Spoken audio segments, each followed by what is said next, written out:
Good morning, everyone.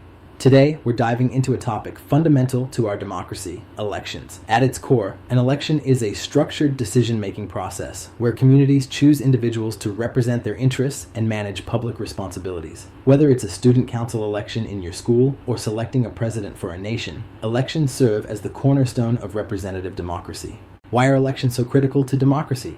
James Madison captured this perfectly in Federalist Paper No. 52, emphasizing that frequent elections are vital for maintaining trust between citizens and their government. Regular elections ensure elected officials stay responsive to the people's needs and concerns. Think of elections as competitions where political parties and interest groups actively campaign to convince voters that their policies and candidates best represent the voters' interests. This competitive atmosphere not only helps voters evaluate choices effectively, but also holds candidates accountable, forcing them to be transparent about their goals and strategies. But voting is more than just choosing leaders or policies. It's an essential form of civic engagement and social responsibility. Participating in elections, whether through voting, volunteering at polling stations, or supporting political campaigns, empowers each individual to influence governmental decisions directly. It's our chance to make our voices heard clearly in the corridors of power, shaping policy and community direction at all levels of government. However, elections are not without challenges. One significant problem is adverse selection, a concept borrowed from economics. Consider selecting a puppy from an animal shelter. You may have limited knowledge about its past or behavior, making your choice uncertain.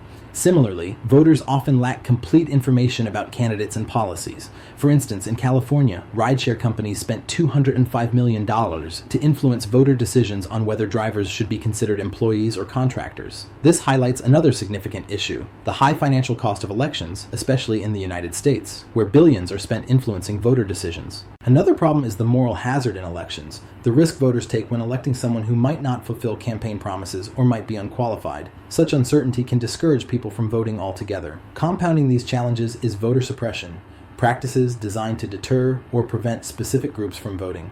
Historically, voter suppression has targeted minorities through various measures like poll taxes and literacy tests, and sadly, it continues today. Recent laws enacted in various states restrict voter access through strict ID requirements and complicated mail-in voting procedures, disproportionately affecting marginalized communities. Now, let's consider who typically participates in elections. Voter turnout, defined as the percentage of eligible voters who cast ballots, varies significantly. In the United States, voter participation fluctuates, typically ranging from just over half to about two-thirds of eligible voters, placing America relatively low compared to other democratic nations. Statistically, older, wealthier, and more educated white Americans vote in higher numbers than other demographic groups. Conversely, younger voters, minority groups, and those with lower educational attainment often vote at lower rates. Professor Arend Leifert has explored multiple reasons for low voter turnout in America. Frequent elections can lead to voter fatigue, leaving citizens overwhelmed and disengaged. Additionally, holding elections on weekdays when many voters are busy working or studying further reduces turnout. Countries like Japan solve this by voting on weekends, suggesting that making Election Day a holiday in the United States might encourage greater participation. Furthermore, complex voter registration requirements significantly impact voter turnout.